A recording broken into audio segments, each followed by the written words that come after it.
Mga puso, karong Lunes sa Marso 30, Mo-Epekto na ang enhanced community quarantine sa tibuok Lalawigan sa Sugbo.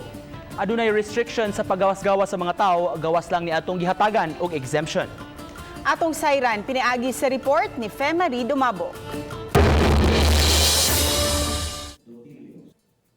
Kini ang nakabot sa 5 ka oras nga tigom kagahapon tali sa mga mayor sa lokal nga kagamhanan sa probinsya sa Sugbo ug ni Gobernador Gwen and Garcia.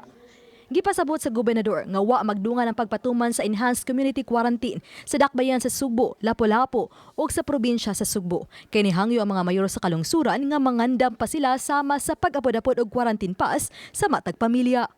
Sa pagpatuman sa kamanduan, way bisan usa nga pampublikong transportasyon ang makabiyahe, bisan tricycle. Exempted lang niini ang mga managtrabaho sa medical services, funeral services, bangko, pharmacy, money transfer services, mamaligyaay sa merkado, itiris, restaurant, nagmanufacture og pagkaon, hygienic products, medicines ug bitamina, mga naa sa telecommunication, energy, water ug sanitation companies ug mga call center. Lakip sa exempted ang skeletal force sa mga lokal nga kagamhanan. Agricultural business, lakip na ang mga mananagat, veterinary services ug ang media. Asked our local government units to take care of their own, meaning to provide vehicles, transportation for their constituents that may need to work, to require all companies that continue to operate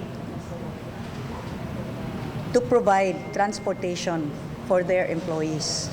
Giklaro usab sa gobernador nga ang hatagan lang og bugas ug food packs mao katunang inahanglan gyud kaayo. Si Donya Cordapia ka nya mangayo pag ka og libreng bugas.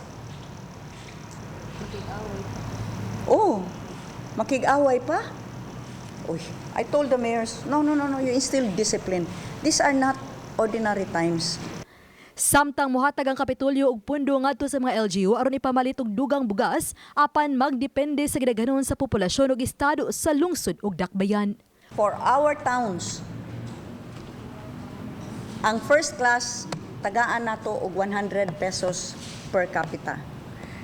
Ang second and third 150. Unya ang fourth and fifth nga mo'y labaw nga nagkinahanglan gyud 200. Uban ni Cleofer Lumayag, ako si Femari Dumabok, Balitang Bisdak.